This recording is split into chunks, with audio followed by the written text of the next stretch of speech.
ನಮಸ್ತೆ, ನಾನು doctor Nagaraj Puttaswamy, Basaveshwara Punya hospital ಇಲ್ಲಿ ಲ್ಯಾಪ್ರೋಸ್ಕೋಪಿಕ್ ಸರ್ಜನ್ ಮತ್ತೆ ಮ್ಯಾನೇಜಿಂಗ್ ಡೈರೆಕ್ಟರ್ ಆಗಿ ಕಾರ್ಯನಿರ್ವಹಿಸ್ತಾ ಇದ್ದೀನಿ. ಪಿತ್ತಕೋಶದಲ್ಲಿ ಕಲ್ಲು ಆಗುವಂಥದ್ದು ಏನು ಕಾರಣ ಅಂತಂದ್ರೆ, there is a balance between bile salts and cholesterol. ಎರಡು ಅಂಶ ಇರ್ತದೆ ನಮ್ಮ ದೇಹದಲ್ಲಿ. ಕೊಲೆಸ್ಟ್ರಾಲ್ಗೂ ಈಗ ಇಮಾಮ್ ಸಾಹಿಬಿಗೂ ಗೋಕುಲಾಷ್ಟಮಿ ಸಂಬಂಧ ಏನು ಅನ್ನೋ ಥರದಲ್ಲಿ ಕೇಳೋಂಥದ್ದಲ್ಲ. ಅದು ಕೊಲೆಸ್ಟ್ರಾಲ್ ಅಂತ ಒಂದು ಅಂಶ ಇರ್ತದೆ, ಬೈಲ್ ಸಾಲ್ಟ್ಸ್ ಅಂತ ಅಂದ್ಬಿಟ್ಟು ಎರಡು ಸಾಲ್ಟ್ ಇರ್ತದೆ. ಆ ಎರಡು ಸಾಲ್ಟು ನಾರ್ಮಲ್ ಬ್ಯಾಲೆನ್ಸ್ ಇರಬೇಕು. 1:25 ಅಂತ ಒಂದು ರೇಷಿಯೋ ಇರಬೇಕು. ಆ 1:25 ರೇಷಿಯೋ ವೇರಿ ಆಗ್ತಾ ಹೋದ್ರೆ, ಈಗ ಕೊಲೆಸ್ಟ್ರಾಲ್ ನಮ್ಮ ದೇಹದಲ್ಲಿ ಹೆಚ್ಚಿಗೆ ಆದರೆ ಕೊಲೆಸ್ಟ್ರಾಲ್ ರಿಚ್ ಸ್ಟೋನ್ಸ್ ಅಂತ ಆಗ್ತದೆ. ಬೈಲ್ ಸಾಲ್ಟ್ಸ್ ಹೆಚ್ಚಿಗೆ ಆದರೆ ಬೈಲ್ ಸಾಲ್ಟ್ಸ್ ರಿಚ್ ಸ್ಟೋನ್ಸ್ ಅಂತದೆ, ಪಿಗ್ಮೆಂಟೆಡ್ ಸ್ಟೋನ್ಸ್ ಅಂತ ಆಗ್ತವೆ. ಕೊಲೆಸ್ಟ್ರಾಲ್ ಸ್ಟೋನ್ಸ್ ಇರೋದು ಕಲರ್ ಕಡಿಮೆ ಇರ್ತವೆ, ಅಂದ್ರೆ ಡಾರ್ಕ್. ಈಗ ಬೈಲ್ ಅಂತಂದ್ರೆ ನಾವು ಪಿತ್ತ ಇರೋದು ಯಾವ ಕಲರು, ಡಾರ್ಕ್ ಗ್ರೀನ್ ಅಥವಾ ಬ್ಲ್ಯಾಕಿಶ್ ಆಗ್ತವೆ. ಈಗ ಕೊಲೆಸ್ಟ್ರಾಲ್ ಸ್ಟೋನ್ಸ್ ಆದರೆ ಲೈಟ್ ಬ್ರೌನು ಅಥವಾ ಏನು ಪೇಲ್ ಬ್ರೌನ್ ಆಗಿಬಿಡ್ತವೆ. ಸೊ ಆ ಥರದ್ದು ಎರಡೆರಡು ಥರದ್ದು ಸ್ಟೋನ್ಸ್ಗಳನ್ನ ನಾವು ಸಾಮಾನ್ಯವಾಗಿ ಕಾಣ್ತೀವಿ. ಇದು ನಮ್ಮ ಕಂಟ್ರೋಲಲ್ಲಿ ಮೋಸ್ಟ್ ಆಫ್ ದ ಟೈಮ್ಸ್ ಇರಲ್ಲ. ಕೊಲೆಸ್ಟ್ರಾಲ್ನ ಮತ್ತು ಬೈಲ್ ಸಾಲ್ಟ್ಸ್ನ how do we manage ourselves ಅಂತ ಹೇಳೋದು ತುಂಬ challenge. It's not that very easy. ಸ್ವಾಭಾವಿಕವಾಗಿ ಆಗೋಗ್ಬಿಡುತ್ತದೆ ಗಾಲ್ ಬ್ಲಾಡರಲ್ಲಿ ಸ್ಟೋನ್ಸು. ಸೊ ನಾವು ತಪ್ಸೋಕ್ಕಾಗೋದಿಲ್ಲ ಅದನ್ನು.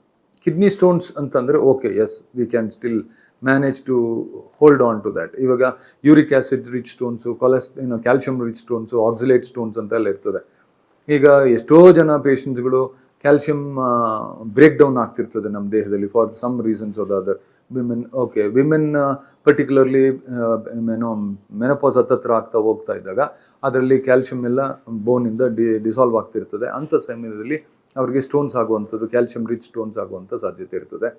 ಅಥವಾ ಅತಿಯಾಗಿ ಹೆಚ್ಚು ಏನು ಪ್ರೋಟೀನ್ ಅಂಶ ತಗೊಳ್ಳುವಂಥದ್ದು, ಸ್ಪ್ರೌಟ್ಸ್ ತಗೊಳ್ಳುವಂಥದ್ದು, ಅಥವಾ ವೇ ಪ್ರೋಟೀನ್ ತಗೊಳ್ಳುವಂಥದ್ದು, ಅಥವಾ non vegetarian particularly sea food ತಗೊಳ್ಳುವಂಥದ್ದು, ಇಂಥವ್ರುಗಳಲ್ಲಿ ಯೂರಿಕ್ ಆ್ಯಸಿಡ್ ಅಂಶ ನಮ್ಮ ದೇಹದಲ್ಲಿ ಹೆಚ್ಚಿಗೆ ಆಗ್ತದೆ.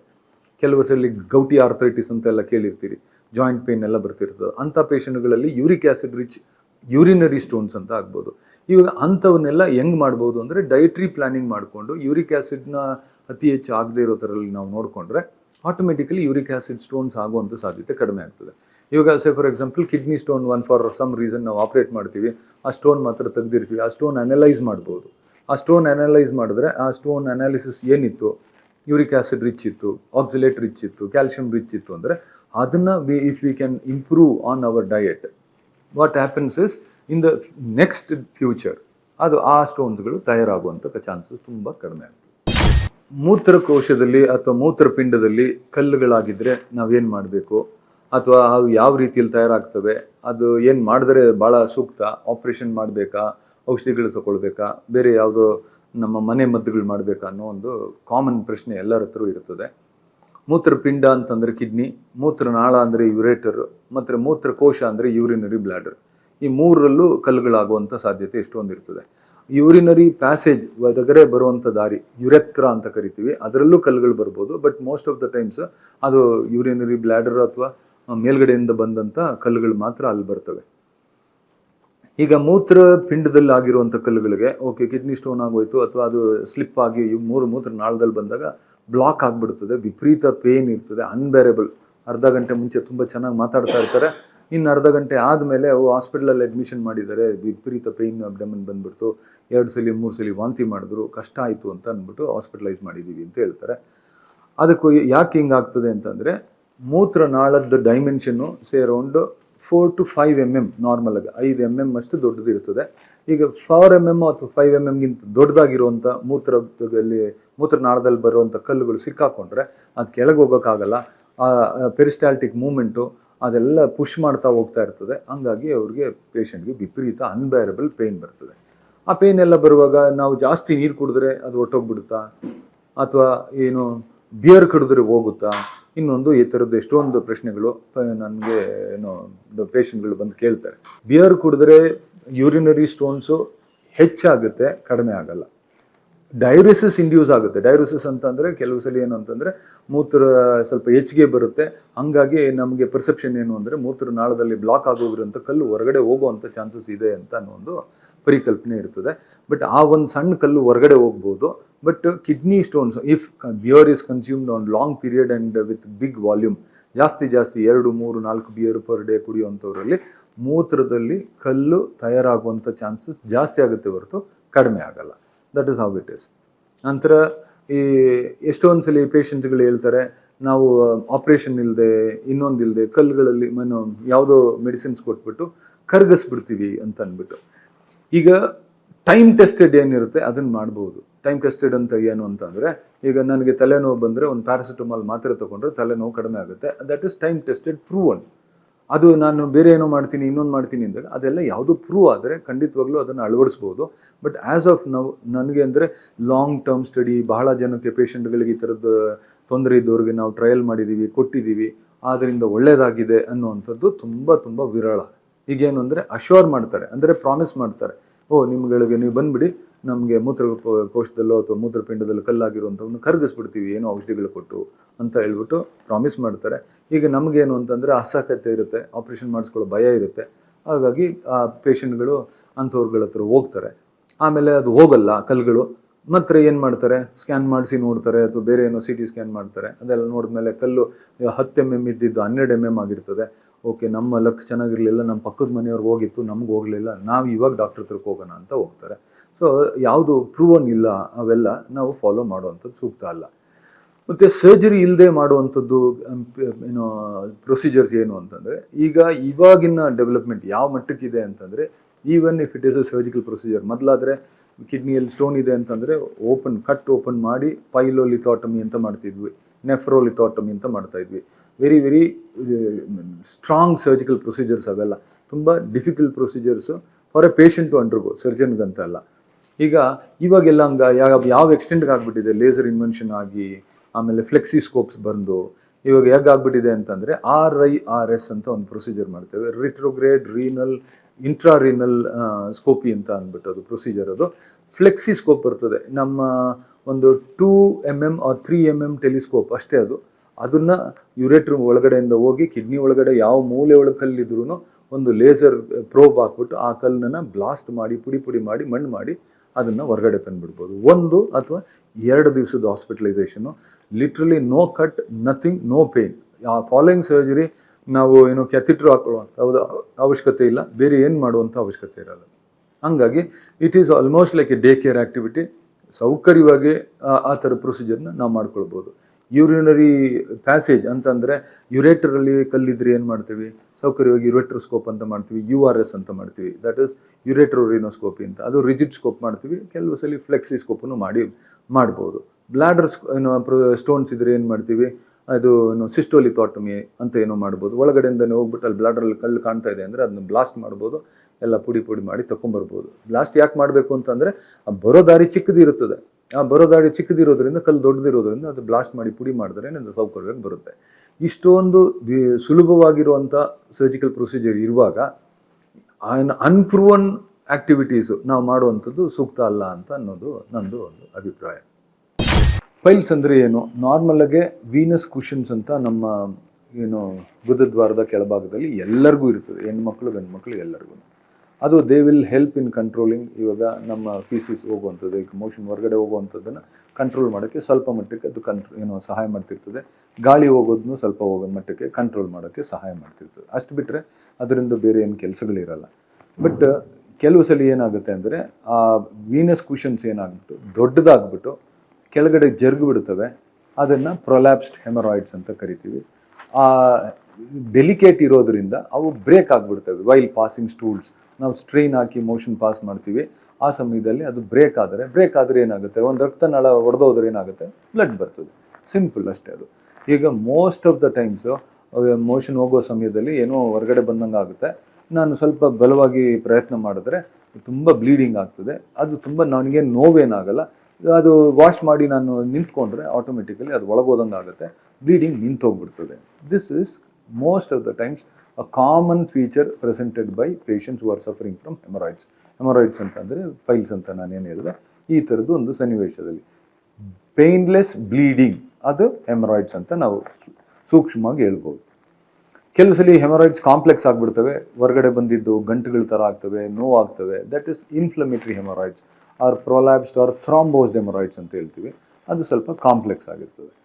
ಈಗ painful condition in the anal region ಬೇರೆ ಯಾವುದಿರ್ಬೋದು ಅಂತ ಅಂದರೆ, ಅಕ್ಯೂಟ್ ಫಿಶರ್ ಏನು ಅಂತ ಆಗ್ತದೆ. ಒಂದು ಸಣ್ಣ ಕಟ್ ಮೋಷನ್ಗೆ ಯಾವಾಗಲೂ ಒಂದ್ಸಲಿ ತುಂಬ ಬಿಗಿಯಾಗಿರ್ತದೆ, ಮೋಷನ್ ಗಟ್ಟಿ ಆಗಿಬಿಟ್ಟಿರ್ತದೆ, ಪ್ರಯತ್ನ ಮಾಡಿ ಹೊರಗಡೆ ಹಾಕಿರ್ತೀವಿ, ಆ ಸಮಯದಲ್ಲಿ ಕಟ್ ಆಗಿಬಿಟ್ಟಿರ್ತದೆ. That's called a fissure. ಆ ಫಿಶರ್ ಕಟ್ ಆಗಿರೋದು ನಮಗೆ ಹೈಪರ್ ಸೆನ್ಸಿಟಿವ್ ರೀಜನ್ ಇರೋದ್ರಿಂದ ಸ್ವಲ್ಪ ಕಟ್ ಆಗಿರೋದು ವಿಪರೀತ ಪೇನ್ ಆಗೋಕ್ಕೆ ಶುರು ಆಗ್ತದೆ. ಅದು ಪದೇ ಪದೇ ಅದು ಕಟ್ ಆಗೋದು, ನೋವಾಗೋದು ಆಗ್ತಾ ಇರುವಾಗ ಆ ಸ್ವಿಂಕ್ಟರ್ಸು ಸ್ವಲ್ಪ ಟೈಟನ್ ಆಗಿಬಿಡುತ್ತೆ. ಮೋಷನ್ಗೆ ಹೋಗೋ ಜಾಗ ಟೈಟ್ ಆಗುತ್ತೆ, ಲೂಸ್ ಇರೋದಿಲ್ಲ. ಹಾಗಾಗಿ ಪದೇ ಪದೇ ಇಂಜೂರ್ ಆಗ್ತಾ ಹೋಗ್ತಾ ಅದು ಫಿಶರ್ ಅಗ್ರಿವೇಟ್ ಆಗಿಬಿಡ್ತವೆ. It becomes a chronic fissure and it become very sensitive region. ಈ ಥರದ್ದೊಂದು. ಕೆಲವು ಸಲ ಪೆರಿಯೇನಲ್ ಆಪ್ಸಿಸ್ ಅಂತ ಅಂದ್ಬಿಟ್ಟು ಸ್ವಲ್ಪ ಕೀವು ಗಂಟು ತಯಾರಾಗ್ಬಿಡೋದು, ಯಾವುದೋ ಒಂದು ಪಿಂಪಲ್ ಮುಖದಲ್ಲಿ ಆಗೋ ರೀತಿಯಲ್ಲಿ ಕೆಳಗಡೆ ಆ ಭಾಗದಲ್ಲೂ ಒಂದು ಸ್ಮಾಲ್ ಪಿಂಪಲ್ ಲೈಕ್ ಲೀಷನ್ ಶುರು ಆಗ್ಬೋದು. That is called a perianal abscess. That is also relatively painful. ಅಥವಾ ಇಸ್ಚ್ಯೂರೆಕ್ಟಲ್ ಆಪ್ಸಿಸ್ ಅಂತ ಆಗ್ತದೆ, ರಿಲೇಟಿವ್ಲಿ ಬಿಗ್ ಆಪ್ಸಿಸ್, ಕೀವು ಗಂಟು ದೊಡ್ಡದಾಗ್ಬಿಡ್ತದೆ. ಅದು very very painful, very difficult to manage also. ಕೆಲವು ಸಲ ಈ ಒಂದು ಸಿಂಪಲ್ ಪೆರಿಯನಲ್ ಆಪ್ಸಿಸ್ ಅಥವಾ ಇಸ್ಚ್ಯೂರೆಕ್ಟಲ್ ಆಪ್ಸಿಸ್ ಅನ್ನೋ ಸ್ವಲ್ಪ ಕಾಂಪ್ಲೆಕ್ಸ್ ಇದ್ದುಬಿಟ್ಟು ಒಂದು ಫಾರ್ನಿಯರ್ಸ್ ಗ್ಯಾಂಗ್ರೀನ್ ಅಂತ ಒಂದು ಸಿನ್ನೆವೆರಿ ಕ್ರಿಯೇಟ್ ಆಗಿಬಿಡ್ತವೆ. It becomes very mutilating, very difficult surgery. Operate ಮಾಡೋರ್ಗು ಆಪ್ರೇಷನ್ ಮಾಡಿಸ್ಕೊಂಡು ಟ್ರೀಟ್ ಮಾಡ್ಕೊಂಡು ಮ್ಯಾನೇಜ್ ಮಾಡ್ಕೊಳ್ಳೋಷ್ಟೊತ್ತಿಗೆ ತಿಂಗಳಾರ್ಗಟ್ಟಲೆ ಆಗಿಬಿಡ್ತದೆ. ಸೊ ಇಂಥ ಒಂದು ಪರಿಸ್ಥಿತಿಗೆ ಹೋಗಬಾರ್ದು ಅನ್ನೋದಾದರೆ try to see the right doctors ಅಂತ ನಾನು ಹೇಳ್ಬೋದು. ಇನ್ನೊಂದು common condition what we talk in the anal region is about fistula. Fistula ಎಷ್ಟೋ ಸಲ ಏನು ಅಂದರೆ ಪೆರಿಯನಲ್ ಆಪ್ಸಿಸ್ ಆಗಿರ್ತದೆ, ಅದು ಒಡೆದೋಗ್ಬಿಡ್ತದೆ. ಒಡೆದೋದ್ರೆ fistula is a connection between the skin and the anal canal or the rectal region. ಒಳಗಡೆಗಿಂದ ಹೊರಗಡೆಗೆ ಕನೆಕ್ಷನ್ ಆಗಿಬಿಟ್ರೆ that is called a fistula. How do we manage all this? Most of the times ಇವಾಗ ಇದು ಬರದೇ ಇರೋಂಗೆ ನೋಡ್ಕೊಳ್ಬೇಕು, ತಡೆಗಟ್ಟಬೇಕು. ಯಾವ ಥರದಲ್ಲಿ ತಡೆಗಟ್ಟೋದು? ಒಂದು ಹೈ ಫೈಬರ್ ಡಯಟ್ ತೊಗೊಳ್ಬೇಕು, ಚೆನ್ನಾಗಿ ನೀರು ಕುಡಿಬೇಕು, ಸಕ್ ಮಟ್ಟಿಗೆ ಒಂದು ಫಿಸಿಕಲ್ ಆ್ಯಕ್ಟಿವಿಟಿ ಇರಬೇಕು, ಆ್ಯಂಬ್ಯುಲೆಂಟ್ ಇರಬೇಕು. 24 ಗಂಟೆ ನಾನು ಕೂತ್ಕೊಂಡೇ ಕೆಲಸ ಮಾಡ್ತೀನಿ ಅನ್ನೋರಿಗೆ ಇದು ಒಂದು ಸ್ಮಾಲ್ ಸಜೆಷನ್ ನಾನು ಹೇಳುವಂಥದ್ದು. ಸ್ವಲ್ಪ ಓಡಾಟ ಇರಬೇಕು, ನೀರು ಹೆಚ್ಚಿಗೆ ಕುಡಿಬೇಕು, ತರಕಾರಿ ಸೊಪ್ಪು ಹಣ್ಣುಗಳು ಹೆಚ್ಚಿಗೆ ತೊಗೊಳ್ಬೇಕು. ಅದ್ರ ಜೊತೆಲಿ ಹೊರಗಡೆ ತಿನ್ನಬಾರ್ದಾ? ತಿನ್ಬೋದು. You can cheat in a week once, but ಅದು if you do that cheating every single day and every meal, it is not okay ಅಂತ ನಾನು ಹೇಳಬೇಕಷ್ಟೆ. ಸೊ ಇಷ್ಟು ನಾವು ಮಾಡಿದ್ರೆ most of the times we will not experience these problems. Constipation ಬರದೇ ಇರೋ ಥರ ನೋಡ್ಕೊಳ್ಬೇಕು. ಅದು ಕಾನ್ಸ್ಟಿಪೇಷನ್ ಬರದೇ ಇರೋದು ಅಂದರೆ ಈ ಥರದಿರಲಿ ನಾವೆಲ್ಲ ಪ್ರಾಕ್ಟೀಸ್ ಮಾಡಿದ್ರೆ ಆಟೋಮೆಟಿಕ್ಲಿ ಕಾನ್ಸ್ಟಿಪೇಷನ್ ಬರೋಲ್ಲ. ಸ್ವಲ್ಪ ಓಡಾಟ ಚೆನ್ನಾಗಿ ಮಾಡ್ಕೊಂಡಿದ್ರೆ ಆಟೋಮೆಟಿಕ್ಲಿ ಅದು ಸರಿ ಆಗಿಬಿಡ್ತದೆ. ಅಂದರೆ ಫಿಸಿಕಲ್ ಆ್ಯಕ್ಟಿವಿಟಿ ಚೆನ್ನಾಗಿದ್ದರೆ, ನೀರು ಚೆನ್ನಾಗಿ ಕುಡಿತಾ ಹೋಗ್ತೀವಿ, ಫಿಸಿಕಲ್ ಆ್ಯಕ್ಟಿವಿಟಿ ಚೆನ್ನಾಗಿರ್ತದೆ, digestive system is relatively good ಅಂತ ನಾನು ಹೇಳ್ಬೋದು. ಇದೆಲ್ಲ ಆಗಿದ ಮೇಲೆ ಹೆಮರಾಯ್ಡ್ಸ್ ಆಗಿಬಿಟ್ರೆ ಏನು ಮಾಡ್ತೀರಿ? How do you treat? ಅಂದರೆ ಮಲ್ಟಿಪಲ್ ವೇಸ್. ಕನ್ವೆನ್ಷನಲ್ ಹೆಮರಾಕ್ಟಮಿ ಅಂತ ಅಂದ್ಬಿಟ್ಟು ರೆಗ್ಯುಲರಾಗೆ ನಾವು ಹಳೆಯ ಕಾಲದಲ್ಲಿ ಸೀನಿಯರ್ ಸರ್ಜನ್ಸ್ ಎಲ್ಲ ಹೆಂಗೆ ಪ್ರಾಕ್ಟೀಸ್ ಮಾಡ್ತಾಯಿದ್ರು ಆ ಥರ ಸರ್ಜರಿ ಮಾಡ್ಬೋದು. ಅಥವಾ ಡಾಪ್ಲರ್ ಅಸಿಸ್ಟೆಡ್ ಅಂತ ಮಾಡ್ಬೋದು, ಲೇಸರ್ ಹೆಮರಾಯ್ಡೆಕ್ಟಮಿ ಅಂತ ಮಾಡ್ಬೋದು. ಬಟ್ ನಾನು ರೆಗ್ಯುಲರಾಗಿ ಪ್ರಾಕ್ಟೀಸ್ ಮಾಡುವಂಥದ್ದು ಅಥವಾ ಕಾಂಪ್ಲೆಕ್ಸ್ ಹೆಮರಾಯ್ಡ್ಸ್ಗಳಿಗೆಲ್ಲ ಸ್ಟೇಪ್ಲರ್ ಹೆಮರಾಯ್ಡೆಕ್ಟಮಿ ಅಂತ ಮಾಡ್ತೀನಿ. ತುಂಬ organised, very functional surgical procedure. ತುಂಬ ಚೆನ್ನಾಗಾಗುತ್ತೆ, ರಿಕವರಿ ತುಂಬ ಫಾಸ್ಟ್ ಆಗುತ್ತೆ. ಪೇಷಂಟು ವೀಕೆಂಡಲ್ಲಿ ಆಪ್ರೇಟ್ ಮಾಡಿದ್ರೆ ನೆಕ್ಸ್ಟ್ ವೀಕಲ್ಲಿ first days of the week ಒಳಗೆ ಕೆಲಸ ಪೂರ್ಣ ಪ್ರಮಾಣದಲ್ಲಿ ಮಾಡ್ಬೋದು. That's best surgical procedure related to haemorrhoids ಅಂತ ನಾನು ಹೇಳ್ಬೋದು. ಫಿಶರ್ ಅಂತ ಅಂದರೆ ಸಿಂಪಲ್ ಏನಲ್ ಡೈಲಿಟೇಷನ್ ಮಾಡ್ತೀವಿ, ಇನ್ನೊಂದೇನು ಮಾಡ್ತೀವಿ, ಸ್ವಿಂಕ್ಟ್ರಾಟಮೀಸ್ ಅಂತ ಕೆಲವು ಸಲ ಮಾಡ್ತೀವಿ. ಅದು ಮಾಡಿದ್ರೆ ಸಾಕಾಗ್ತದೆ, ಅದು ಗುಣ ಆಗ್ತದೆ. ಫಿಸ್ಟುಲಾ ಅನ್ನೋದು ರಿಲೇಟಿವ್ಲಿ ಸಿಂಪ್ಲರ್ ಫಿಸ್ಟುಲಾಸ್ ಅಂತ ಅನ್ನುವಾಗ ಫಿಸ್ಟುಲಾಟಮಿ ಅಥವಾ ಫಿಸ್ಟುಲೆಕ್ಟಮಿ ಅಂತ ಮಾಡ್ಬೋದು.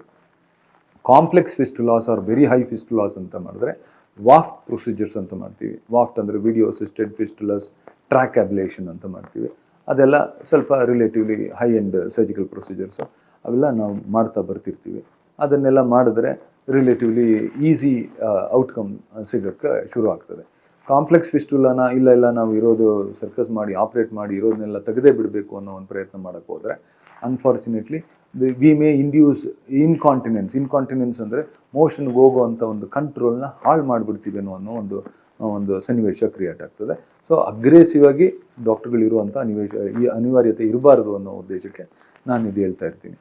ಬಟ್ ಎಷ್ಟೋ ಜನ ಫಾಲ್ಸ್ ಪರ್ಸೆಪ್ಷನ್ ಪಬ್ಲಿಕ್ಕಲ್ಲಿ ಇರ್ತದೆ. ಡಾಕ್ಟರ್ಗಳ ಹತ್ರ ಹೋದರೆ ಆಪ್ರೇಷನ್ ಮಾಡ್ತಾರೆ, ಆಪ್ರೇಷನ್ ಮಾಡಿದ್ಮೇಲೆ ಕಂಟ್ರೋಲ್ ಹೋಗ್ಬಿಡ್ತದೆ ಅಂತ ಅಂದ್ಬಿಟ್ಟು. ಕಂಟ್ರೋಲ್ ಯಾವತ್ತೂ ಫಿಸ್ಟುಲಾ ಸರ್ಜರಿ ಅಥವಾ ಫಿಶರ್ ಸರ್ಜರಿ, ಹೆಮರಾಯ್ಡ್ ಸರ್ಜರೀಸ್ ಅಥವಾ ಫೈಲ್ ಸರ್ಜರಿ ಮಾಡಿದ್ರೆ ಹೋಗೋದಿಲ್ಲ. ಕಾಂಪ್ಲೆಕ್ಸ್ ಸರ್ಜರೀಸ್ನ ಅನ್ವಾಂಟೆಡ್ ಸರ್ಜಿಕಲ್ ಪ್ರೊಸೀಜರ್ಸ್ ಮಾಡಿದ್ರೆ ಮಾತ್ರ ಆ ಥರದ್ದು ಕಂಟ್ರೋಲ್ ಸ್ವಲ್ಪ ತಪ್ಪಬಹುದು ಅಂತ ಹೇಳ್ಬೋದು. ಬಟ್ ಇದನ್ನೆಲ್ಲ we have overcome all that. ಅದನ್ನೆಲ್ಲ ಮೀರಿ ಬೆಳೆದಿರೋದ್ರಿಂದ ಇವತ್ತಿನ ನಾಲೆಡ್ಜ್ ಸೊ ಆ ಥರದ ಪರಿಸ್ಥಿತಿ ಯಾವ ಪೇಷಂಟ್ಗೂ ಬರೋದಿಲ್ಲ. So what I can suggest is please C the right doctor ಅಂತ ನಾನು ಹೇಳ್ಬೋದು. ಈಗ ಬೀದಿ ಬದಿಯಲ್ಲಿ ಯಾರೋ ನಾವು ಏನೋ ಒಂದು ಟ್ರೀಟ್ಮೆಂಟ್ ಮಾಡ್ತೀವಿ, ಇನ್ನೊಂದೇನೋ ಮಾಡ್ತೀವಿ ಅಂತ ಅಂದ್ಬಿಟ್ಟು ಅನ್ಫಾರ್ಚುನೇಟ್ಲಿ ಯಾರು ಏನು ಕ್ವಾಲಿಫೈಡ್ ಇಲ್ಲದೆ ಇರುವಂಥವ್ರು ಆಯುರ್ವೇದ ಅಂತ ಒಂದು ಹೆಸರು ತಗೊಂಡು ಅದನ್ನು ಟ್ರೀಟ್ ಮಾಡೋ ಪ್ರಯತ್ನ ಮಾಡ್ತಾರೆ. If Ayurvedic specialist are treating, I have no botheration. ಖಂಡಿತವಾಗ್ಲೂ ಅವ್ರಿಗೆ ಅರ್ಹತೆ ಇದೆ, ಅವರು ಆ ಟ್ರೀಟ್ಮೆಂಟ್ ಮಾಡ್ಬೋದು. ಬಟ್ ಆಯುರ್ವೇದ ಹೆಸರು ಇಟ್ಕೊಂಡು ಬೇರೆಯವರು ಮಾಡುವಂಥದ್ದು ಏನಿರ್ತದಲ್ಲ ಅದು ಸೂಕ್ತ ಅಲ್ಲ ಅಂತ ನಾನು ಹೇಳ್ಬೋದು. ಅದನ್ನ ಈಗ ನಾನು ಹೇಳ್ಬೇಕು ಅನ್ನೋದಲ್ಲ, ಪೇಷಂಟ್ಗಳು they should judge whom I should go to ಅಂತ ಅಂದ್ಬಿಟ್ಟು ನಾನು ಯಾರ ಹತ್ರ ಹೋಗ್ಬೇಕು ಅನ್ನೋವಂಥದ್ದು ನನಗೆ ಒಂದು ಕನಿಷ್ಠ ಪಕ್ಷದ ಅರಿವು ಇರಬೇಕು ಅಂತ ನಾನು ಇಲ್ಲಿ ಹೇಳಕ್ಕೆ ಬಯಸ್ತೀನಿ. ಸಕ್ಕರೆ ಕಾಯಿಲೆ ಅಂತ ನಾವೇನು ಹೇಳ್ತೀವಿ ಅದ್ರ ಬಗ್ಗೆ ಒಂದು ಸಣ್ಣ ಮಾಹಿತಿ ಕೊಡಬೇಕು ಅನ್ನೋ ಒಂದು ಪ್ರಯತ್ನ ನಾನು ಮಾಡ್ತೀನಿ. ಸಕ್ಕರೆ ಕಾಯಿಲೆಗಳಲ್ಲಿ ಡಯಾಬಿಟಿಸಲ್ಲಿ 2 ಟೈಪ್ಸ್. ಒಂದು ಜುವೆನೈಲ್ ಡಯಾಬಿಟಿಸ್ ಅಥವಾ ಟೈಪ್ 1 ಅಂತ ಹೇಳ್ತೀವಿ ಅದಕ್ಕೆ. ಜುವೆನೈಲ್ ಅಂದರೆ ಸಣ್ಣ ಮಕ್ಕಳುಗಳಲ್ಲಿ ಬರುವಂಥ ಡಯಾಬಿಟಿಸ್, ಅದು ತುಂಬ ಕ್ರೂಯಲ್ ಅಂತ ನಾನು ಹೇಳ್ಬೋದು. ನಂತರ ಟೈಪ್ 2 ಡಯಾಬಿಟಿಸ್ ಅಂತ ಅಂದ್ಬಿಟ್ಟು, ಇದು type 1 diabetes is hormone or insulin dependent diabetes. Insulin dependent ಅಂತಂದರೆ ಇನ್ಸುಲಿನ್ ಕೊಟ್ಟರೆ ಸಕ್ಕರೆ ಪ್ರಮಾಣ ಕಂಟ್ರೋಲಿಗೆ ಬರ್ತದೆ, ಇಲ್ಲದೇ ಇದ್ರೆ ಬರೋದಿಲ್ಲ. ಮಾತ್ರೆಗಳು ಕೊಟ್ಟರೆ ಕೆಲಸ ಮಾಡಲ್ಲ ಅಂತ ಅಂದ್ಬಿಟ್ಟು. ಇನ್ನೊಂದು ನಾನ್ ಇನ್ಸುಲಿನ್ ಡಯಾಬಿಟಿಸ್, NIDDM ಅಂತ ಹೇಳ್ತೀವಿ, ಅದು ದೊಡ್ಡವರಲ್ಲಿ ಬರುವಂಥದ್ದು. ಈಗ ಜುವೆನೈಲ್ ಡಯಾಬಿಟಿಸ್ ಅಥವಾ ಸಣ್ಣ ಮಕ್ಕಳಲ್ಲಿ ಬರುವಂಥ ಡಯಾಬಿಟಿಸು ತುಂಬ ಕಾಮನ್ ಆಗಿಬಿಟ್ಟಿದೆ. ಇದು ಯಾವ ರೀತಿಯಲ್ಲಿ ಬರ್ತಾ ಇದೆ, ಜೆನೆಟಿಕ್ ಆಗಿ ಏನೋ ಎಕ್ಸ್ಪೋಷರ್ ಇದೆಯಾ, ತಂದೆ ತಾಯಿಗಳಲ್ಲಿ ಇತ್ತು, ಅವ್ರಿಗೆ ಬರುವಂಥದ್ದು ಸನ್ನಿವೇಶದಿಂದ ಮಕ್ಕಳುಗಳಿಗೆ ಬರ್ತಾ ಇದೆಯಾ, ಇನ್ನೊಂದು ಎಷ್ಟೊಂದು 58 ಪಾಸಿಬಿಲಿಟಿ ಇರ್ತದೆ. ಇವಾಗ ನಾನು ಎಷ್ಟೋ ಜನ ಪೇಷಂಟ್ಸ್ಗಳಿಗೆ ಜೋಪಾನವಾಗಿರಿ ಇನ್ನೊಂದು ಮಾಡಿ ಅಂತ ಹೇಳುವಾಗ ತಂದೆ ಆಸ್ತಿ ಕೊಟ್ಟನೋ ಇಲ್ವೋ, ತಾಯಿ ಆಸ್ತಿ ಕೊಟ್ಟರೋ ಇಲ್ವೋ, ಡಯಾಬಿಟಿಸ್ ಅಂತೂ ಕೊಡ್ತಾರೆ, ಸೊ ಹುಷಾರಾಗಿರ್ಬೇಕು ಅಂತ ಅಂದ್ಬಿಟ್ಟು. ತಂದೆ ಅಥವಾ ತಾಯಿ ಒಬ್ಬರಲ್ಲಿ ಡಯಾಬಿಟಿಸ್ ಇದ್ದರೆ ಮಕ್ಕಳಲ್ಲಿ ಒಂದು ಬರುವಂಥ ಚಾನ್ಸಸ್ 50%.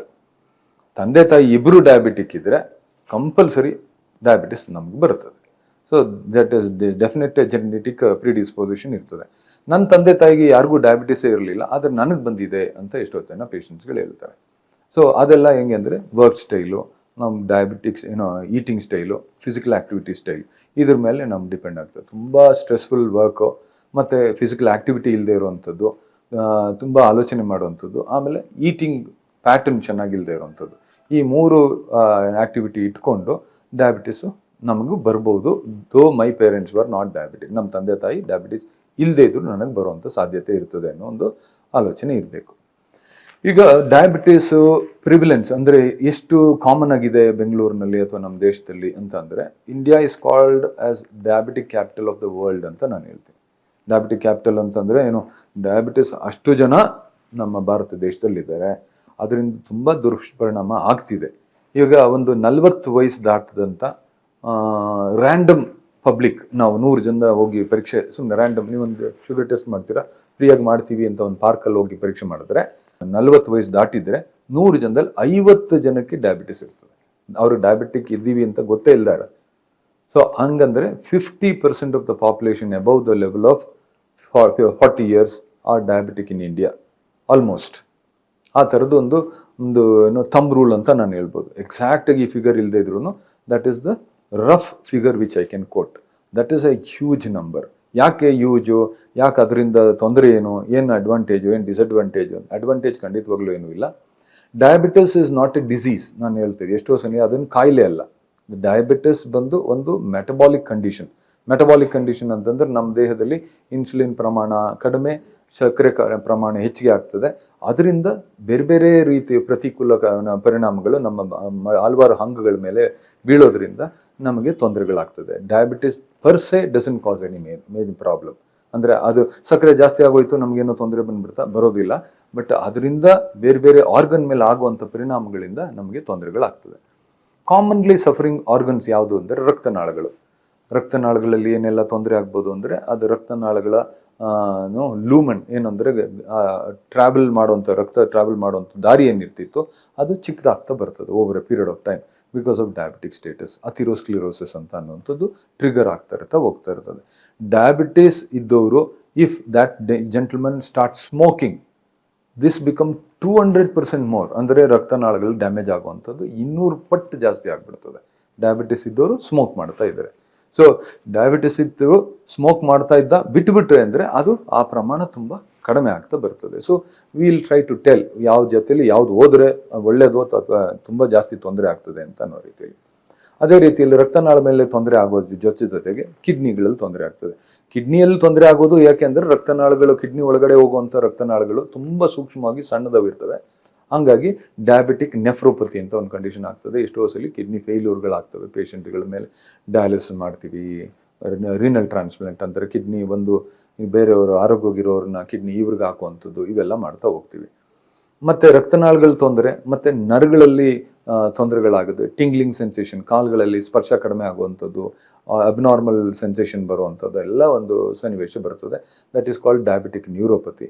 ಈಗ ಬ್ಲಡ್ ಸಪ್ಲೈಯು ಚೆನ್ನಾಗಿಲ್ಲ, ನರ್ವ್ ಸಪ್ಲೈಯು ಚೆನ್ನಾಗಿಲ್ಲ ಅಂತಂದಾಗ ಗಾಯಗಳಾಗುವಂಥ ಸಾಧ್ಯತೆ ಜಾಸ್ತಿ ಇರ್ತದೆ. ಗಾಯಗಳು ಈ ಎರಡೂ ಕಾರಣದಿಂದ ಆಗ್ತದೆ. ಮತ್ತೆ ಅಲ್ಲಿ ಸಕ್ಕರೆ ಅಂಶ ಹೆಚ್ಚಿಗೆ ಇರ್ತದೆ, ಸೌಕರ್ಯವಾಗಿ ಇನ್ಫೆಕ್ಷನ್ ಬೇಗ ಸ್ಪ್ರೆಡ್ ಆಗ್ತದೆ. ನಂತರ ಗ್ಯಾಂಗ್ರೀನ್, ಡಯಾಬಿಟಿಕ್ ಗ್ಯಾಂಗ್ರೀನ್ ಅಂತ ಆಗೋದು ಅಥವಾ ಡಯಾಬಿಟಿಕ್ ಅಲ್ಸರ್ಸ್ ಅಂತ ಆಗುವಂಥದ್ದು, ವೂಂಡ್ ಹೀಲಿಂಗ್ ಪ್ರಾಸೆಸ್ ತುಂಬ ನಿಧಾನ ಆಗುವಂಥದ್ದು. ಎಷ್ಟೋ ಪೇಷಂಟ್ಸ್ಗಳಿಗೆ ಡಯಾಬಿಟಿಕ್ ಗ್ಯಾಂಗ್ರೀನ್ ಅಥವಾ ವೆಟ್ ಗ್ಯಾಂಗ್ರೀನ್ ಅಂತಾಗಿ ಸೆಲ್ಯುಲೈಟಿಸ್ ಅಂತ ಆಗ್ಬಿಟ್ಟು ಬೆರಳು ಅಥವಾ ಪಾದ ಅಥವಾ ಕಾಲೇ ತೆಗೆಯುವಂಥ ಸನ್ನಿವೇಶ ಎಷ್ಟೋ ಒಂದ್ಸಲಿ ನಾನು ನೋಡಿದ್ದೀನಿ. These are all bad presidents. ಒಂದೇ ಒಂದು ಏನು ನಾವು ಮಾಡ್ಬೋದಾಗಿತ್ತು, ಒಳ್ಳೆ ರೀತಿಯಲ್ಲಿ ಡಯಾಬಿಟಿಸ್ನ ಮೇಂಟೈನ್ ಮಾಡಿದ್ದಿದ್ರೆ ಈ ಪರಿಸ್ಥಿತಿಗೆಲ್ಲ ನಾವು ಹೋಗ್ತಿರ್ಲಿಲ್ಲ ಅಂತ ಅಂದ್ಬಿಟ್ಟು.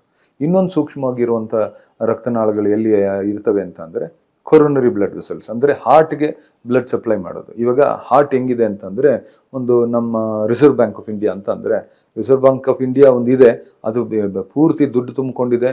ಆದರೆ ಅಲ್ಲಿ ಎಂಪ್ಲಾಯ್ಮೆಂಟ್ಗಳಿಗೂ ಬೇರೆ ಕಡೆಯಿಂದ ಸಂಬಳ ಕೊಡಬೇಕು. ಅದೇ ರೀತಿಯಲ್ಲಿ ಹಾರ್ಟಲ್ಲಿ ತುಂಬ ಬ್ಲಡ್ ಇರ್ತದೆ, ಬೆಳಗ್ಗೆಯಿಂದ ಸಾಯಂಕಾಲವರೆಗೂ ಅದು ಒಂದು ಪಂಪ್ ಕಂಟಿನ್ಯೂಸ್ ಆಗಿ ಫಂಕ್ಷನ್ ಮಾಡ್ತಿರ್ತದೆ. ಆದರೆ ಆ ಹಾರ್ಟಿನ ರಕ್ತ ಸಂಚಾರಕ್ಕೆ ಬೇರೆ ರೀತಿಯಲ್ಲಿ ಒಂದು ಸಂಬಳದ ರೀತಿಯಲ್ಲಿ ಕೊರೋನರಿ ಬ್ಲಡ್ ವೆಸಲ್ಸ್ ಅಂತ ಇರ್ತವೆ. ಆ ರಕ್ತನಾಳಗಳ ಮುಖಾಂತರ ಬ್ಲಡ್ ಪೂರೈಕೆ ಆಗ್ತಿರ್ತದೆ. ಆ ಕೊರೋನರಿ ಬ್ಲಡ್ ವೆಸಲ್ಸು ತುಂಬ ಡೆಲಿಕೇಟ್. ಅವು ಸ್ವಲ್ಪ ರಂಧ್ರಗಳು ಚಿಕ್ಕದಾಗ್ಬಿಟ್ರೆ ನಮಗೆ ಚೆಸ್ಟ್ ಪೇನ್, ದಾರಿ ನಡೆದ್ರೆ ಆಗಲ್ಲ, ಮೆಟ್ಲು ಹತ್ತಿದ್ರೆ ಆಗಲ್ಲ, ಸ್ವಲ್ಪ ಹತ್ಕೊಂಡು ಹೋದರೆ ನನಗೆ ಚೆಸ್ಟ್ ಪೇನ್ ಬಂದಂಗೆ ಆಗುತ್ತೆ, ಕಷ್ಟ ಆಗ್ತದೆ ಅಂತ ಹೇಳ್ತಾರೆ. ಅದನ್ನು ದಟ್ ಈಸ್ ಕಾಲ್ಡ್ ಆಂಜೈನಾ ಅಂತ ಅಂದ್ಬಿಟ್ಟು. ಆಂಜೈನಾ ಆಗ್ತಾ ಹೋಗ್ತದೆ. ಕೆಲವು ಸಲ ಯಾವತ್ತೋ ಒಂದು ದಿವಸ ಇದಕ್ಕಿದ್ದಂಗೆ ಒಂದು ಯಾವುದೋ ಮೇಜರ್ ಬ್ಲಾಕ್ ಆಗಿಬಿಟ್ರೆ ಹಾರ್ಟ್ ಅಟ್ಯಾಕ್ ಅಂತ ಆಗ್ತದೆ. ಹಾರ್ಟ್ ಅಟ್ಯಾಕ್ ಆಗಿಬಿಟ್ರೆ ಆಂಜಿಯೋಗ್ರಾಮ್ ಮಾಡೋದು, ಇನ್ನೊಂದು ಮಾಡೋದು, ಆಂಜಿಯೋಪ್ಲಾಸ್ಟಿ ಮಾಡ್ತಾರೋ ಅಥವಾ ಕೊರೋನರಿ ಬೈಪಾಸ್ ಮಾಡ್ತಾರೋ, ಈ ಥರದೊಂದು ಕಾಂಪ್ಲೆಕ್ಸ್ ಸಿನಾರಿಯೋಗೆ ಹೋಗ್ಬಿಡ್ತೀವಿ. ಎಷ್ಟೋ ಸಲ ಇದನ್ನೆಲ್ಲ ಮೀರಿ ಡಾಕ್ಟರ್ಗಳ ಹತ್ರ ಹೋಗೋಕ್ಕೆ ನಾವು ಆಗೋದಿಲ್ಲ. ಆ ಕಾರ್ಡಿಯಾಕ್ ಅರೆಸ್ಟು ಅಥವಾ ಹಾರ್ಟ್ ಅಟ್ಯಾಕ್ ಇಸ್ ಮ್ಯಾಸಿವ್ ಅಂತ ಹೇಳ್ಬಿಟ್ಟು ಪೇಷಂಟ್ ಸಕಮ್ ಅಂದರೆ ಪೇಷಂಟ್ ತೀರೋಗ್ಬಿಡ್ತಾರೆ. ಇದು ಬೇರೆ ಯಾರೂ ತೀರೋಗೋದಿಲ್ವಾ, ಡಯಾಬಿಟಿಕ್ ಇದ್ದವ್ರು ಮಾತ್ರ ತೀರೋಗ್ತಾರ? ಹಂಗೆ ಅಂತನೂ ಏನೂ ಇಲ್ಲ. ಡಯಾಬಿಟಿಸ್ ಇದ್ದು ತೀರೋಗುವಂಥ ಇನ್ಸಿಡೆನ್ಸಸ್ ತುಂಬ ಜಾಸ್ತಿ. ಸೊ ನಾನ್ ಡಯಾಬಿಟಿಕ್ಕು ಸೇಮ್ ಏಜ್ ಗ್ರೂಪಲ್ಲಿ ಅಷ್ಟೇ ವೆಯ್ಟ್ ಇರ್ತಾನೆ, ಅಷ್ಟೇ ಥರದ ಕೆಲಸಗಳು ಮಾಡ್ತಾನೆ, ಅಷ್ಟೇ ಸ್ಟ್ರೆಸ್ ಇರ್ತದೆ. ಆದರೆ ಒಬ್ಬನಿಗೆ ಡಯಾಬಿಟಿಸ್ ಇದೆ ಮತ್ತೊಬ್ಬನಿಗೆ ಇಲ್ಲ ಅಂತಂದರೆ ಡಯಾಬಿಟಿಸ್ ಇದ್ದು ಒಂದು chances of having complications and difficult life is more when compared to a non diabetic individual ಅಂತ ಹೇಳ್ಬೋದು. ನೆಕ್ಸ್ಟು ಇಂಪಾರ್ಟೆಂಟ್ ಆರ್ಗನ್ ಅಂತಂದರೆ ಕಣ್ಣು. ಪರ್ಟಿಕ್ಯುಲರ್ಲಿ ಸ್ಮಾಲ್ ಬ್ಲಡ್ ವೆಸಲ್ಸು ರೆಟಿನಾಗೆ ಸಪ್ಲೈ ಮಾಡ್ತಾ ಇರ್ತವೆ. ಆ ರೆಟಿನಲ್ ಬ್ಲಡ್ ವೆಸಲ್ಸ್ ಎಲ್ಲ ಡ್ಯಾಮೇಜ್ ಆಗಿಬಿಟ್ರೆ ರೆಟಿನಲ್ ಇಂಜುರಿ. ರೆಟಿನಾ ಅಂತಂದರೆ ನಮ್ಮ ಒಂದು ಪರ್ದ ಇದರ ಥರ, ಕಣ್ಣು ನಮ್ಮ ಲೈಟ್ ತಗೊಳ್ಳುತ್ತೆ, ನಮ್ಮ ಲೆನ್ಸು ಫೋಕಸ್ ಮಾಡುತ್ತೆ. ಆ ಫೋಕಸ್ ಹೋಗಿ ನಮ್ಮ ಪರ್ದದ ಮೇಲೆ ಬೀಳಬೇಕು. ಪರ್ದದ ಮೇಲೆ ಬಿದ್ದರೆ ಇಮೇಜ್ ಕರೆಕ್ಟಾಗಿ ನಮಗೆ ಕಾಣಿಸ್ಬೇಕು. ಆ ಪರ್ದದ ಮೇಲೆ ಬೀಳೋಕ್ಕೆ ರೆಟಿನಾನೇ ಚೆನ್ನಾಗಿಲ್ಲದೆ ಇದ್ದರೆ ಕಣ್ಣು ಸೂಕ್ಷ್ಮತೆ ಕಳ್ಕೊಂಡ್ಬಿಡ್ತದೆ, ನನಗೆ ಕಾಣದೇ ಇರೋ ಥರ ಆಗ್ತದೆ. So blindness related to diabetes is there. Diabetes can induce blindness ಅಂತ ಅಂದ್ಬಿಟ್ಟು. ಒನ್ಸ್ ಬ್ಲೈಂಡ್ ಆದಮೇಲೆ ಡಯಾಬಿಟಿಕ್ಸ್ ರಿಲೇಟೆಡ್ ಆಗಿ ಅದನ್ನು ಕರೆಕ್ಷನ್ ಮಾಡೋಕ್ಕಾಗಲ್ಲ. That is the problem. ಈಗ ನಾನು ಎಷ್ಟೋ ಪೇಷಂಟ್ಗಳಿಗೆ ಏನಂತ ಹೇಳ್ತೀವಿ, ಒಂದು ಕಿವಿ ಮಾತು ಅಂತ ಹೇಳುವಂಥದ್ದು ಅಂದರೆ, treat diabetes as your friend ಅಂತ ನಾನು ಹೇಳ್ತೀನಿ. How do you treat a friend ಅಂತಂದರೆ, ನಾನು ನಿಮ್ಮನ್ನು ಎದುರುಗಡೆ ನೋಡಿದ್ರೆ ಹಾಯ್ ಹೌ ಆರ್ ಯು, ಹೇಗಿದ್ದೀರಾ, ಚೆನ್ನಾಗಿದ್ದೀರಾ, ತಿಂಡಿ ತಿಂದಿರಾ, ಊಟ ಮಾಡಿದ್ರಾ ಅಂತ ನಾನು ಮಾತಾಡ್ತೀನಿ. That is my gesture. Okay, ತುಂಬ ಪ್ರೀತಿಯಿಂದ ಮಾತಾಡ್ಬೋದು, ಬೇರೆ ಇನ್ನೂ ಅಗ್ರೆಸಿವ್ ಆಗಿ ನಾನು ಮಾತಾಡ್ಬೋದು, ತಪ್ಕೋಬೋದು, ಮುತ್ತು ಕೊಡ್ಬೋದು. ಆ ಒಂದು ಪ್ರೀತಿ ಬಾಂಧವ್ಯ ಇರುತ್ತದೆ. ಈ ಪ್ರೀತಿ ಯಾಕಿರಬೇಕು ಅಂದರೆ ವಾಪಸ್ಸು ಅಷ್ಟೇ ರೆಸಿಪ್ರೋಕಲ್ ಆಗಿ ಆ ಮನುಷ್ಯನು ನನಗೆ ವಾಪಸ್ ಮಾತಾಡ್ತಾನೆ. ನಾನು ಅವ್ರ ಮನೆಗೆ ಹೋದಾಗ ಮನೆ ಕರ್ಕೊಂಡು ಹೋಗ್ತಾನೆ, ಏನೋ ಅಡುಗೆ ಒಳ್ಳೆ ಊಟ ಮಾಡ್ತಾರೆ, ಇನ್ನೊಂದು ಮಾಡ್ತಾರೆ, ಪ್ರೀತಿಯಾಗಿ ನನ್ನ ಮಾತಾಡಿಸ್ತಾರೆ. That is how it should be. ಅಂದರೆ ಏನು, ಡಯಾಬಿಟಿಸ್ನ ಹೆಂಗೆ ನೋಡ್ಕೋಬೇಕು, ನಾನು ನಿರಂತರವಾಗಿ ರೆಗ್ಯುಲರ್ ಆಗಿ ಡಾಕ್ಟರ್ ಹೇಳ್ದಂಗೆ ಮಾತ್ರೆಗಳು ತಗೊಳ್ತೀನಿ, ಅದು ಪ್ರೀತಿ ತೋರಿಸೋದು ಡಯಾಬಿಟಿಕ್ಗೆ. ನಂತರ ಡಯಟ್ನ ಚೆನ್ನಾಗಿ ಮೇಂಟೈನ್ ಮಾಡ್ತೀನಿ, ಅದು ಪ್ರೀತಿ ತೋರಿಸೋದು. ಅದೇ ರೀತಿಯಲ್ಲಿ ನಾನು ಒಂದು ಸ್ವಲ್ಪ ವ್ಯಾಯಾಮ ನಿತ್ಯವಾಗಿ ಮಾಡ್ತಾ ಹೋಗ್ತೀನಿ. ಡಾಕ್ಟರ್ 5 ಕಿಲೋಮೀಟರ್ ಹೇಳಿದರೆ 5.5 ಕಿಲೋಮೀಟರ್ 6 ಕಿಲೋಮೀಟರ್ ನಡೀತಾ ಇದ್ದೀನಿ ಅಂತಂದ್ರೆ ಅದು ಪ್ರೀತಿ ತೋರಿಸೋದು. ಇಷ್ಟು ನಾವು ಆ ಡಯಾಬಿಟಿಸ್ಗೆ ಪ್ರೀತಿ ತೋರಿಸಿದ್ರೆ ಡಯಾಬಿಟಿಸ್ ಒಳ್ಳೆ ರೀತಿಯಲ್ಲಿ ನನ್ನ ಕಿಡ್ನಿ ಡ್ಯಾಮೇಜ್ ಮಾಡಲ್ಲ, ಕಣ್ಣು ಡ್ಯಾಮೇಜ್ ಮಾಡಲ್ಲ, ರಕ್ತನಾಳಗಳು ಡ್ಯಾಮೇಜ್ ಮಾಡಲ್ಲ. ನನ್ನ ಗ್ಲೈಸೆಮಿಕ್ ಇಂಡೆಕ್ಸ್ HbA1c ಅಂತ ತುಂಬ ಕಾಮನ್ ಆಗಿ ಎಲ್ಲರೂ ಕೇಳ್ತಾ ಬರ್ತಿರ್ತೀರಿ. ಗ್ಲೈಕಾಸಿಲೇಟೆಡ್ ಹಿಮೋಗ್ಲೋಬಿನ್ ಅಂತ ಅದು ನಮ್ಮ ಮೆಡಿಕಲ್ ಟರ್ಮ್ ಅಲ್ಲಿ. ಆ ಗ್ಲೈಕಾಸಿಲೇಟೆಡ್ ಹಿಮೋಗ್ಲೋಬಿನ್ ಲೆಸ್ ದೆನ್ 6 ಇರಬೇಕು. ಅದು ಯಾವಾಗಲೂ ನಮ್ಮ ಹತ್ರ ಇರ್ತದೆ. ಯಾವಾಗ ಅಂತಂದ್ರೆ ನಾನು ಒಳ್ಳೆ ರೀತಿಯಲ್ಲಿ ನಡ್ಕೊಂಡ್ರೆ. ನಾನು ಎರಾಟಿಕ್ ಆಗಿರ್ತೀನಿ, ನಾನು ಹೆಂಗ್ ಬೇಕೋ ತಿಂತೀನಿ, ಹೆಂಗ್ ಬೇಕೋ ಕುಡಿತೀನಿ. ಆದರೆ ಡಯಾಬಿಟಿಸ್ ಮಾತ್ರ ನಾನು ಹೇಳ್ದಂಗೆ ಕೇಳಬೇಕು ಅಂದರೆ ಅದು ಖಂಡಿತವಾಗ್ಲೂ ಸಾಧ್ಯ ಇಲ್ಲ. ನನ್ನ ಫ್ರೆಂಡ್ನ ಇಲ್ ಟ್ರೀಟ್ ಮಾಡ್ತೀನಿ, ನಮ್ಮ ಮನೆಗೆ ಬಂದಾಗ ಅವನ ಕಾಲ್ಗೆ ಏನೋ ವಿಡಿಯೋ ಡೋರ್ ಕಾಲಲ್ಲೇ ಮಾತಾಡಿಸ್ಬಿಟ್ಟು ಹಂಗೆ ಕಳಿಸ್ಬಿಡ್ತೀನಿ ಅಂತಂದಾಗ ಅವನ ಮನೆಗೆ ಹೋದಾಗ ನನ್ನ ಪ್ರೀತಿಯಿಂದ ನೋಡ್ಕೊಳ್ಬೇಕು ಅಂತ ನಾನು ಅಪೇಕ್ಷೆ ಪಡಬಾರ್ದು. So this is what I can tell. Treat diabetes carefully and as a friendly condition. It is not a dreaded condition, but if you don't behave well it will cause enough damage. ನಿಮಗೆ ಸುಧಾರಿಸ್ಕೊಳಕ್ಕಾಗಲ್ಲ. ಒಂದ್ಸಲಿ end organ ಡಿಸ್ಫಂಕ್ಷನ್ಸ್ ಆಗಕ್ಕೆ ಶುರು ಆಯಿತು ಅಂತಂದರೆ, ರಕ್ತನಾಳಗಳು ಪೂರ್ತಿಯಾಗಿ damage ಆಯಿತು ಅಂದರೆ, ಡಯಾಬಿಟಿಕ್ ಗ್ಯಾಂಗ್ರೀನ್ ಸೆಟ್ ಇನ್ ಆಯಿತು, ಕಿಡ್ನಿ ಡ್ಯಾಮೇಜ್ ಶುರು ಆಯಿತು ಅಂದರೆ your downfall of your life is initiated ಅಂತ ಅನ್ಕೊಳ್ಬೋದು. ಅಂದರೆ ನಿಮ್ಮ ಮುಂದಕ್ಕೆ ಜೀವನದ ಆರೋಗ್ಯ ದಿನಗಳು ಹೊರ್ಟೋಯ್ತು ಅಂತ ನಾವು ಖಂಡಿತವಾಗ್ಲೂ ನಾವು ಹೇಳ್ಬೋದು.